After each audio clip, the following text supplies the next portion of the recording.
All right. Good afternoon, everyone, and welcome to another Mental Health Monday. Thank you for the opportunity to present to you today.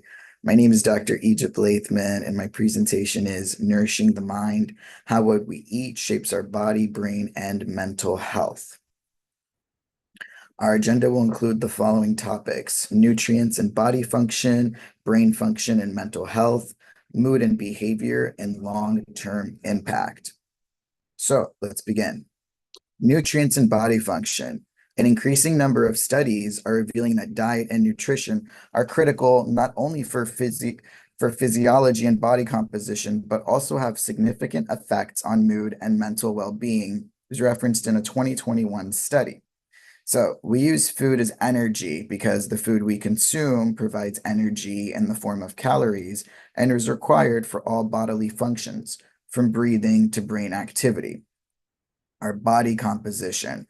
Proper intake of macronutrients such as carbohydrates, proteins, and fats, and micronutrients such as vitamins and minerals help maintain muscles, bones, and organs.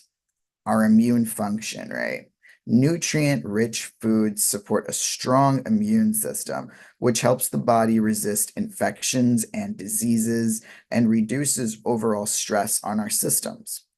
In addition to a healthy and balanced diet, the supplementation of micronutrients such as vitamins and minerals and macronutrients such as fatty acids can provide several beneficial effects due to their multiple biological roles. Magnesium is it's the second most abundant intracellular caution in human body. Magnesium also has some really good anti-inflammatory properties. So let's get into what all of this stuff sort of means. Nutrients and body functions again. So nutritional imbalance, insufficient vitamin intake, and excessive consumption of fat can result in dysregulation of stress hormones and inflammation. What is inflammation? The inflammation that I'm referring to is called diet-induced inflammation, and it occurs when certain foods trigger an immune response, leading to chronic or acute inflammation in the body. This kind of inflammation can manifest as swelling, redness, pain, or even systemic issues such as fatigue, digestive problems, joint pain. Over time, this inflammation becomes chronic inflammation, and it can contribute to various health conditions like heart disease, diabetes, arthritis, and autoimmune disorders. So what contributes to inflammation? A poor diet, high in processed foods, and sugars can lead to chronic inflammation. Inflammation is the common link among the leading causes of death. Diets high in processed foods, such as trans fats, refined sugars, promote systemic inflammation. Chronic inflammation has been linked to a range of mental health issues, including depression, anxiety, and even some neurodegenerative diseases like Alzheimer's. Inflammatory markers like cytokines can cross the blood-brain barrier and interfere with neurotransmitter signaling. It can exacerbate the symptoms of depression. So, what's the link between inflammation and depression? Okay, so according to some research, chronic inflammation, which results from that poor diet that we discussed, has been linked to depression. Anti-inflammatory foods, such as those rich in omega-3s, like fruits and vegetables, may reduce the risk of depression. Salmon, mackerel, sardines, trout, anchovies, nuts, seeds like walnuts, chia seeds, flax seeds, and also some brands of eggs, yogurt, juices, milk, and soy beverages can help reduce that inflammation. Anti-inflammatory foods really lower the risk of inflammation and can also reduce our risks for depression. So the Mediterranean diet, for example, is rich in these types of foods, and it's consistently been linked to mental health outcomes that are better, including the reduced depression and improved cognitive functions rates. All right, brain function and mental health. So the brain is incredibly complex, as we know. It only makes up 2% of the human's body weight. However, it consumes about 20% of our oxygen, and we breathe and 20% of our energy.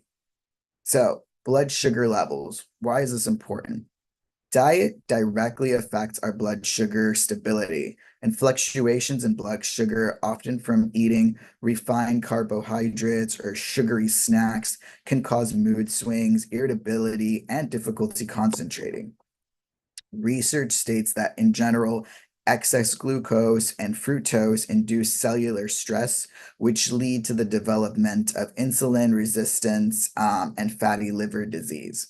So, blood sugar stability, it's basically the body's ability to regulate blood sugar levels, and it has a direct impact on our mood and behavior. For example, foods high in refined sugars and simple carbohydrates like sweets, white bread, and sugary drinks cause rapid spikes in our blood sugars, and it's actually followed by this crash. This roller coaster effect can lead to feelings of irritability, fatigue, anxiety, and can cause us difficulty in concentrating. What about mood swings and aggression? Hypoglycemia or low blood sugar can trigger mood swings, irritability, and even aggression in some individuals. It's especially important to maintain steady blood sugar levels through a balanced diet rich in complex carbohydrates, proteins, and healthy fats, which produce a more sustained energy release and stabilize our mood. Some foods that are good to have are fruits like berries, grapes, cherries, apples, plums, bananas, vegetables like cauliflower, onions, eggplants, turnips, and broccoli, whole grains like whole wheat, brown rice, barley, quinoa, and oats, proteins like chicken, turkey, fish, eggs, nuts, beans, lentils, and tofu, and even some dairy that are non-fat or low fat are really helpful. There is a gut-brain connection. What does that mean? The gut and brain are actually closely linked. They have like an axis together. So a healthy gut microbiome, which is our stomach and what we put in our stomach, if it's supported by this rich diet and fiber and fruits and vegetables, it can influence our mind and our cognition. On the flip side, a diet high in processed food can cause a lot of harm in our health and potentially increase the risk of anxiety and depression. So let's keep going. Neurotransmitters, right? What are they? What do they have to do with our brain function and mental health? So, in relation to food, certain nutrients such as omega-3 fatty acids, B vitamins, amino acids, they're really crucial for the production of neurotransmitters like serotonin and dopamine. And these chemicals, right, serotonin and dopamine, they regulate our mood, our emotion, and our mental clarity. Omega-3s, for instance, are known to reduce that chronic inflammation that we talked about before and improve mood stability.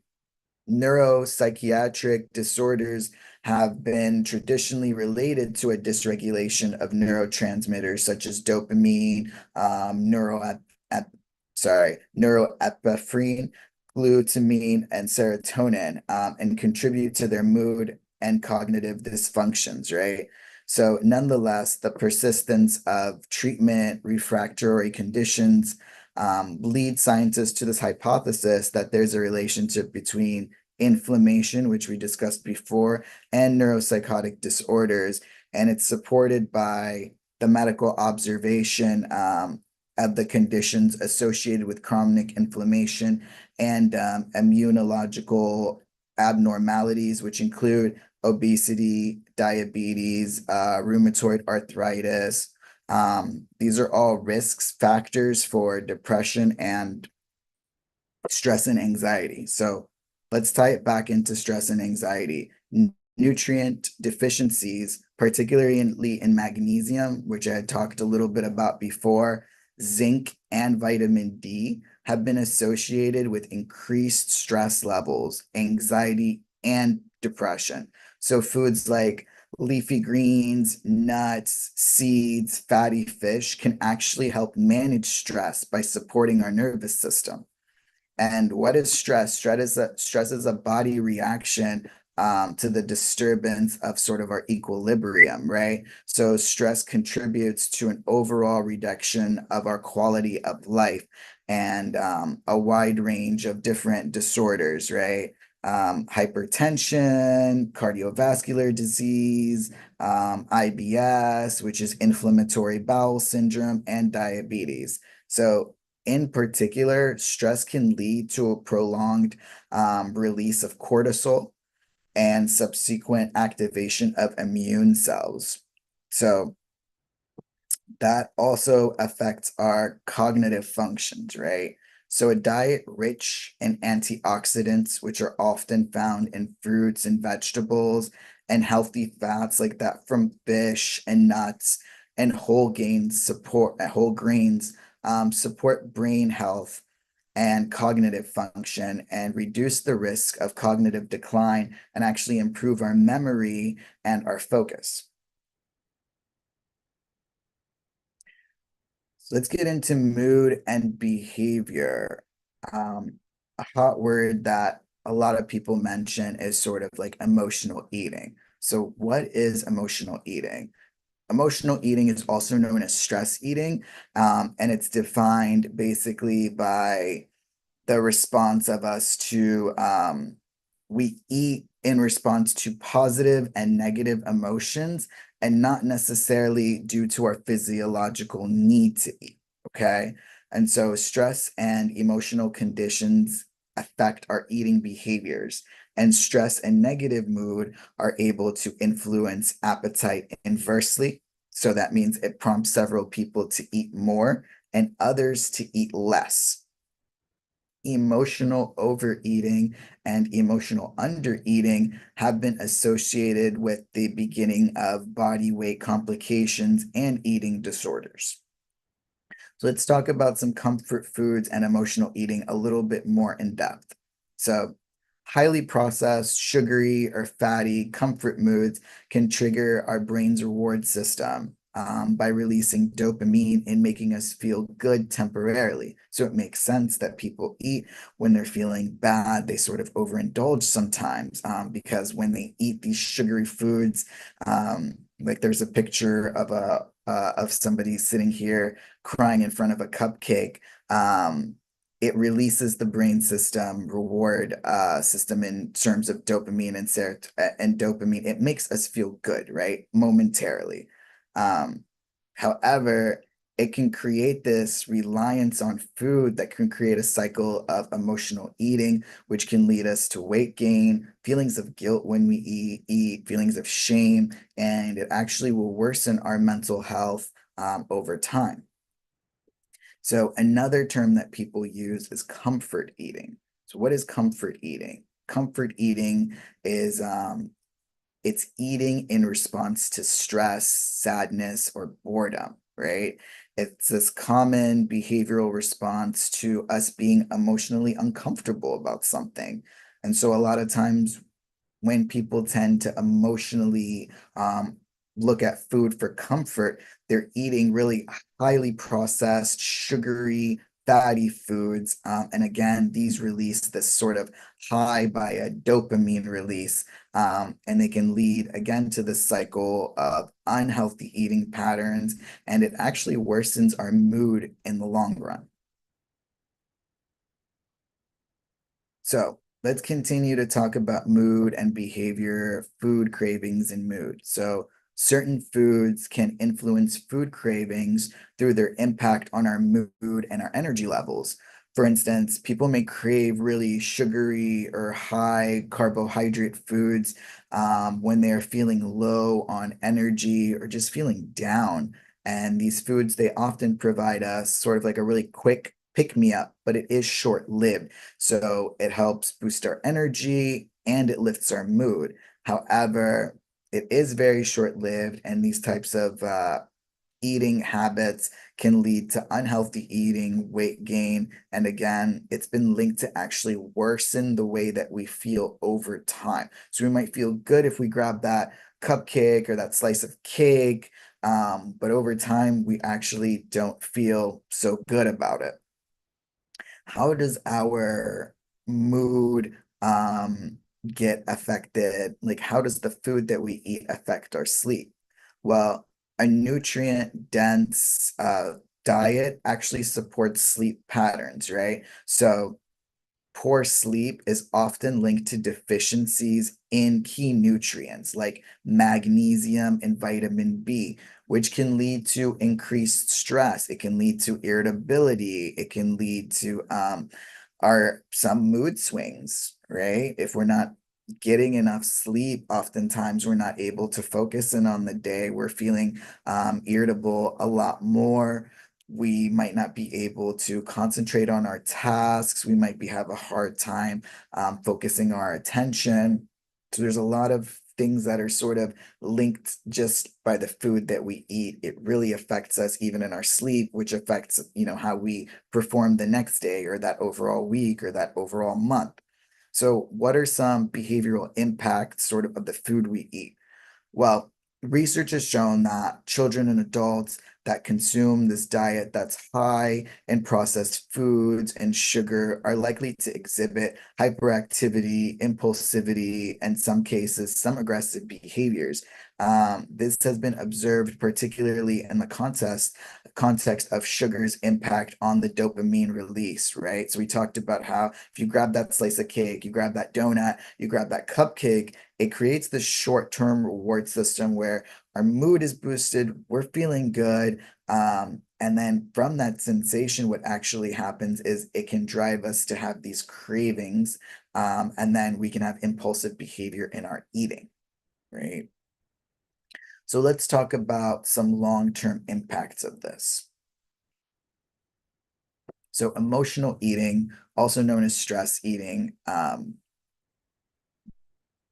we already talked about that. It basically states that we're eating in response to negative or positive emotions, right? And not because we're physiologically like hungry or thirsty or our body really needs to eat. Okay.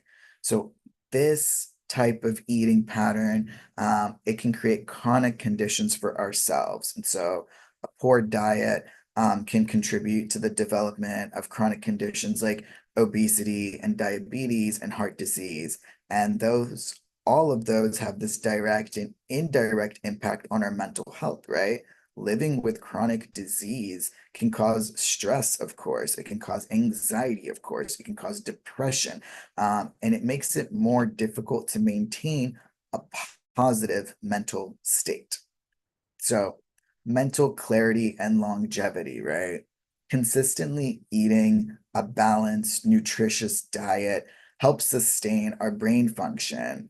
It reduces cognitive deficiencies in old age sometimes, and it also enhances our mental clarity throughout our life. So, this little picture on the PowerPoint shows clarity and what it looks like sort of in our brain, a bunch of, scribbled sort of lines that are all scribbled about, and then clarity comes in when we can kind of reel, our thoughts together and make everything make sense. So again, let's continue. What are the long-term impacts? So what does research suggests, right? Research says we know that people eat based on their emotions, especially when they're going through an uncomfortable time, right? How can we sort of combat this? Okay. And what can we do to put ourselves in a better position where we're eating in a way that really benefits our brain and our mental health and our bodies and really nourishes us, right? So there's this notion of mindful eating. So what is mindful eating?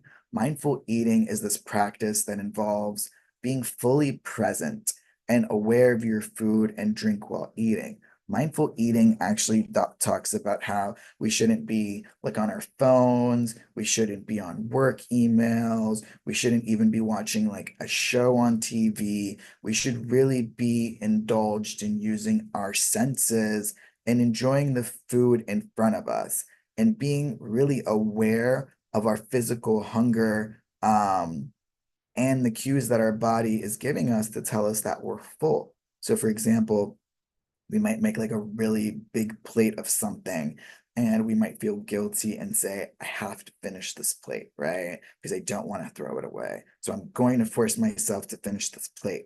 Mindful eating says, listen to your body. If after 3/4 of this plate, you are full, put it down, store it away, put it in the fridge, pack it up, see if you can get a to-go box, do something. Don't force yourself to eat because your body is already giving you cues saying, I'm full. I don't need to be nourished anymore. I'm good to go. Right. So mindful eating, it's not about deprivation or guilt. And it's not like a weight loss plan. It's just really being present with what we're eating. So, for example, in group therapy, when we want to talk about mindfulness, sometimes what we do is we hand everybody like a piece of chocolate, or a small piece of candy, or even maybe like a cherry or a grape, whatever it is that the facilitator wants to give the group. We tell people, close your eyes, right? And, either take a bite, a small bite of this, or, if it's a fruit, maybe put the whole like grape in your mouth or put the whole cherry in your mouth and really feel, how does it feel inside your mouth? How does it feel against your tongue? How does it feel when you bite into it, right? What are you thinking about when you're doing that? Really sort of indulge in the sentence. What does your food smell like, right? A lot of times we're really on the go, go, go. And even eating has been something where we sort of minimize it. We want to quickly figure out, okay, how do I eat really quickly so I can get back to this work email? Or how do I eat really quickly so that I can go, pick up whoever from wherever they need to be picked up at, or how do I eat really quickly so that I can go on with the rest of my day. Eating has become almost like a chore for us instead of something that we can really indulge in and sort of enjoy. Mindful eating isn't saying, take 45 minutes to eat. You can still take the exact same amount of time, this 15-minute window, because if all you have to eat is 15 minutes, then that's all you have to eat, but being really present in what you're eating, right? So, what are the flavors that are going in your mouth?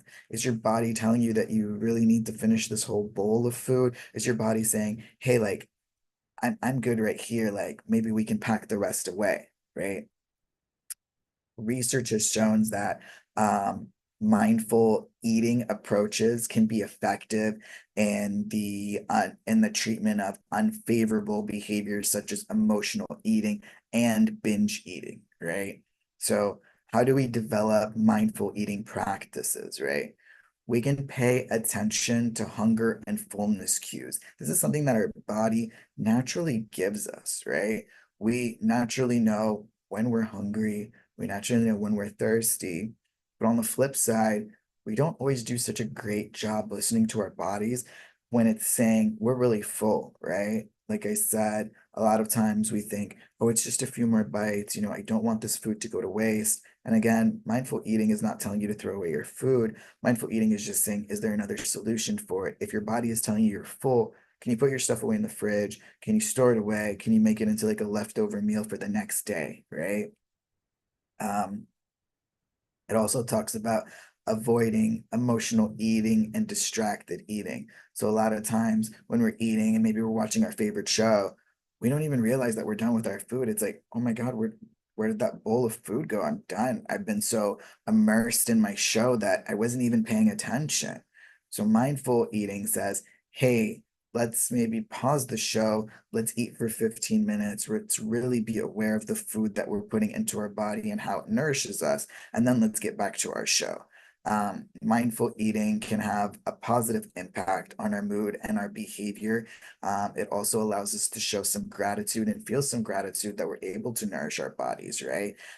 It also helps us make healthier food choices, right? It helps us enjoy our meals more, and it helps reduce the stress related to eating. So eating can be this enjoyable activity when we're eating healthy, when we're making healthy choices, when we're really proud of the food that we're putting into our bodies, right?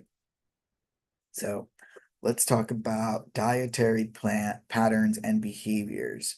So long-term dietary patterns also play a role in our behavior, right? So for example, diets that are high in processed foods and sugar, they've been linked to higher rates of anxiety, higher rates of hyperactivity, having attention problems, particularly in children, right? Um, Balanced diets and whole foods. Think about like the pictures that I have up on the slide where we're doing a lot of like veggies, a lot of fruits, some grains, right? Um, Lean proteins, healthy fats. They've all been associated with improved focus, emotional regulation, and overall cognitive function. So if we can almost have a choice in what we're eating, we can kind of help ourselves get a boost of like how well we're concentrating, what aspects of our mood play in for the rest of the day, right? And even like we discussed before, our sleep. So this a few slides ago, we discussed how sleep behavior and sleep patterns are often when people are not sleeping enough, it's prompted sometimes by having a deficiency in like vitamin B, right? So in essence, um, let's talk about how like the food we eat, it really affects our body functioning and physical health. And it directly impacts our mental health and our emotional well-being. So prioritizing healthier foods and nutrient-rich meals can lead to improved mood. It can lead to better cognitive functions and a healthier mental state. So the whole takeaway from this presentation is that the relationship between food and mood and behavior is a really dynamic one, and it's one that's interconnected, and it's one that we often don't necessarily think about, right? But I'm thinking about examples in our everyday life when we often say things like, "Oh, you know what? I'm really grumpy because I didn't eat," right? That's real. That's real, right? Or, "Oh, like I can't focus so well because I didn't sleep well." Okay, let's trace it back even more than that. What did you eat the day before, right? Did you just eat like sugary things? Did you just eat fast food? Did you try to eat anything healthy at all? Was there an opportunity for it? And I know realistically speaking, fast food is sort of pushed on us a lot and a lot because of its convenience, but there have been other types of foods that we can make, and even like prepping little things or grabbing like some fruits and some veggies whenever is available and choosing to sort of snack on that rather than pulling into like a drive-through for a fast food restaurant is something that we might be able to do, and it might really be in our capacity to do when we're already at the grocery store and we're picking up all these other miscellaneous items. What if we pick up some carrots and some cucumbers or some broccoli or some cherries or some grapes or a banana, and sort of saying, these are the snacks for the week, and these are the things that I am going to snack on so I can give my body some nutrients, even if I can't fully cut down on eating fast food, that week. It's just not possible. I'm sort of in a rush mode, but maybe I can snack in a healthier way, right?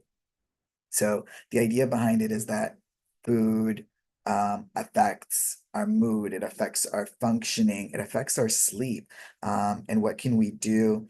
We can try to build this diet that's nutrient based around whole foods and lean proteins and healthy fats to improve our focus, our emotional regulation, and our overall cognitive function. So, what we eat really affects our body's functioning, and it directly impacts our mental health and our emotional well being.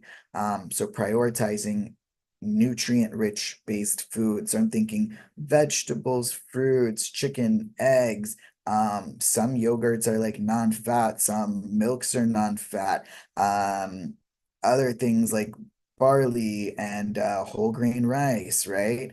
All of those things really help promote good emotional regulation, emotional well-being, better cognitive functioning, and a healthier mental state, right?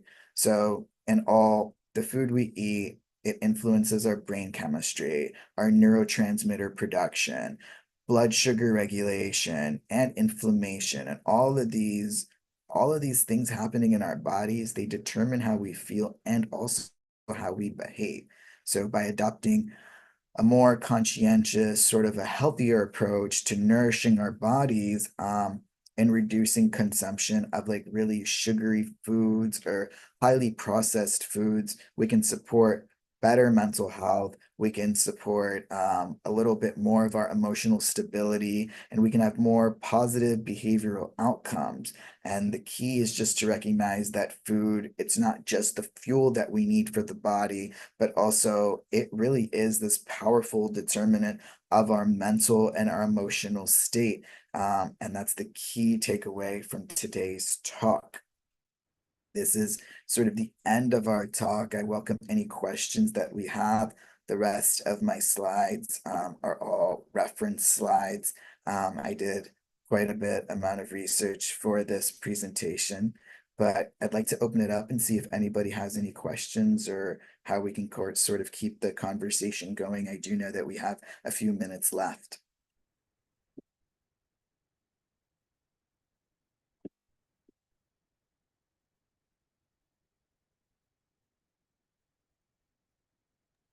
Well, we thank everybody for joining us today. Hopefully you learned something, and we look forward